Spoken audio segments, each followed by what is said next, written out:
I'm Tim Stapleton, owner of GT Automotive in South Jordan, Utah. Here just to talk for a few minutes about some of the top problems with a Subaru or any car with a timing belt. Is the timing belt stripping out the teeth or breaking or cracking. And what happens is with Subarus, the belts are so long that happens a lot easier than some of the shorter ones. The timing belt is down underneath these covers, which you can't see anything, but which is the other reason why it's dangerous, is because you can't see it, you can't tell how worn or cracked it is, and it takes a fair amount of work to get those covers off and get down to the timing belt.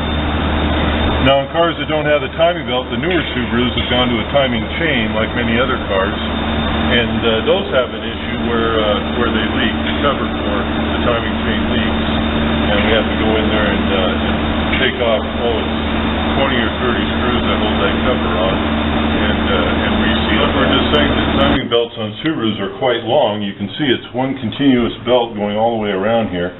So because of the length, it's easy for it to stretch and get loose and then knock the teeth off of the belt where it hits the cogs on the gears. And when that happens, then the valves can hit the head and that sort of thing and end up bending valves on a lot of the models. Also, whenever you do the timing belt, it's usually recommended to do the water pump at the same time. The water pump is right here and is driven by the timing belt.